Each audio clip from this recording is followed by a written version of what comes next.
Welcome back. And in Mpumalanga, as you've been seeing, the former Agriculture MEC Mandla Msibi, his bail application due to resume shortly after that disruption because of the bomb scare in the Nelspruit region and the Nelspruit Magistrates Court. He, of course, has been charged with murder and attempted murder. Meanwhile, the ANC in Mpumalanga has had to remove him as its head of elections for the local government elections. The acting provincial secretary there for the ANC, Lindiwe and Charlie, saying one of the problems is that people have been trying to push their way into meetings, and that's led to violence in some cases. Omri Makwala is a veteran member of the ANC. He writes about the party extensively as well. Omri, good afternoon to you, sir, and thank you for your time. We don't know what happened the night in which these murders occurred. Msibi has not been found guilty of anything, but it does seem clear that this infighting in the ANC may now be becoming more violent and becoming more violent more often.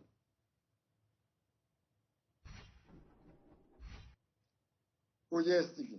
I think it's worrying for all of us, but it's a reflection of how divided the ANC is between the slates, basically the RET slate and this side Tumamina slate, according to what they say. So basically, the infighting is very serious, and because they all want access to state resources, access to power, access to government. So they're fighting it out, and unfortunately, it will continue like this until the ANC is rescued from where it is now through a change, reformed internal electoral laws inside the ANC. But for now, we must accept they will be killing each other, left, right, and center in some of the places. And as we see with these municipal elections, most people have been affected. Most people have been removed without proper procedures and counter slate placed into the places. So basically, it's a serious infighting inside the ANC. And the head of elections of the ANC, Fikile Mbalula, said this week that there was a gang in Tshwane. It's actually called Boko Haram. It's a protection gang. You'll know about these gangs, Omri, where they demand that you give them money, otherwise they assault you, they sometimes kill people.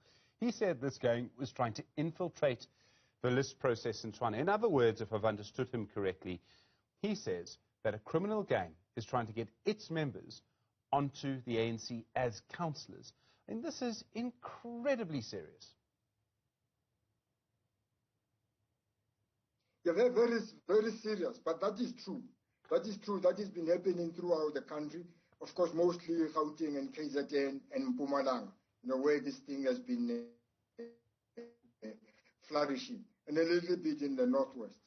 But it's everywhere, criminals are joining the ANC because of this poor internal electoral laws and ANC being captured. Then they run for elections and they become leaders in the ANC. And this is why the killings will continue for some time. And I think the killings will continue for some time until we can rescue the ANC through internal electoral reforms. But until then, we must accept that the killings will continue. Yeah, I'm not surprised. I'm just shocked, but I'm not surprised. No, I think I understand that sentiment. You say internal electoral reform. What do you mean? Yeah, basically, what do you want to have, Stephen? We want to introduce elections of leaders inside the ANC on the basis of one ANC member, one vote. We must no longer use the branch delegate conference format such as Mangaung, Polokwane, or Nazareth. That type of electoral laws inside the ANC is the one that is a recipe for capture, because basically it is 2% of ANC members that actually elect leaders for 98% of ANC members. And that 2% of ANC members, in turn, appoint leaders for parliament, national and provincial, and everywhere. So basically we have a minority rule inside the ANC. Until we restructure the electoral laws inside the ANC, this minority rule will continue to rule, and it is inside this minority rule where the killings are taking place. It is this 2% that is killing each other, shooting each other, because they are fighting for access to control, And we say one ANC member, one vote for the next ANC president, a deputy president, secretary general. That will reform and rescue the ANC from where it is now. But without changing this internal electoral law, we can't save the ANC, we can't rescue the ANC. and the killings will continue, internal killings. I mean, is there a one point at which you think you could say the ANC went wrong here? I mean, many people have always pointed, I think, to perhaps the Polokwane conference in 2007, but I'm reminded of Kgalema Motlante's famous quote from before that conference in 2007. You may remember when he said, the rot in the ANC is across the board, projects are set up just so that people can steal. I mean, we're seeing that now. He said that 14 years ago. Is there a sort of single point at which you think this started? Yes, I think the point that I can point out is when Dr. Slabat gave the report to former President Mbeki and Mangosuthu Buthelezi at that time, who was the Home Affairs Minister. When Dr. Slabat gave them that report to reform the parliamentary electoral laws, and I think that's where the plot was lost. After President Mbeki did not implement the majority recommendations of Dr. Slabat, it meant that the internal electoral laws of ANC now automatically assumes power at the national level.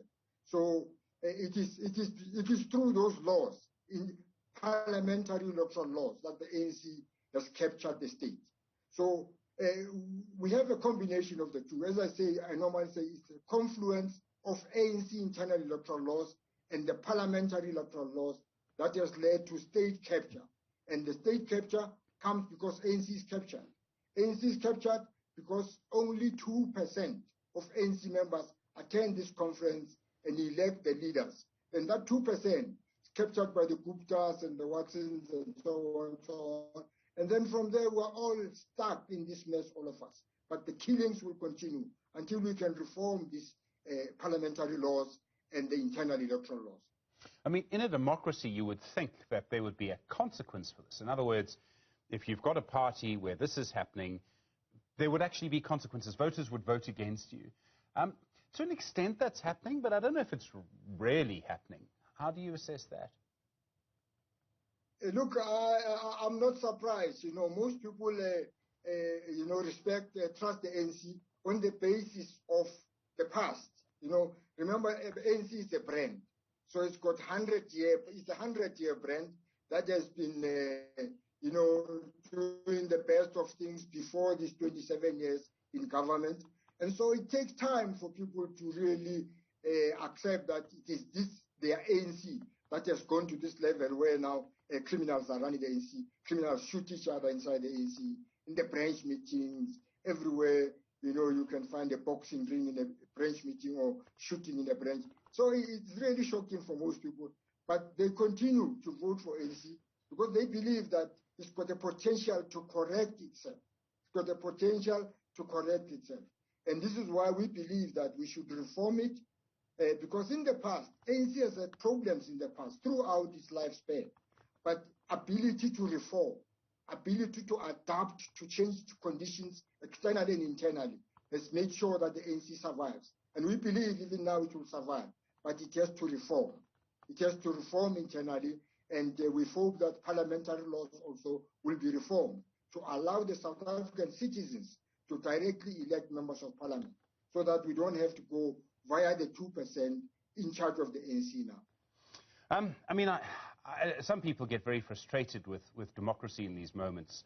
And Omri, I mean, that worries me, is that you come across people who say, well, I'm tired of democracy, it's done nothing for me. Do you worry about that? Yeah, it does worry. It does worry. But most people are not aware of the actual problem. They just see the problem, but they don't know, they can't identify the cause of this problem. And I'm saying that the cause of this problem is the parliamentary electoral laws. That's how the state was captured, via the parliamentary electoral laws. And so if these electoral laws, if we had implemented majority recommendation by Dr. Slabat, we would not be where we are today. So most people just see the problems, but they don't know the cause. And I think to solve any problem, you need to identify the cause first and address the cause of the problem. Then you can hope to solve the problem. But without understanding the cause, then you can't solve the problem. And this is why most people are just restless, and because they don't know what is the cause of this problem. They're just aware that they're unemployed, they're suffering, they're struggling, but they can't understand the cause. And I think it's important to identify the cause, address the cause, to solve the problems. And I'm saying that the parliamentary electoral laws, that were implemented after Dr. Slava gave them the report, are the cause of our problem, are the cause of the state capture. And I believe that Justice Zondo maybe will see that also in his report. Thank you for your time. Do appreciate it. Stalwart member of the African National Congress, writer about the ANC as well.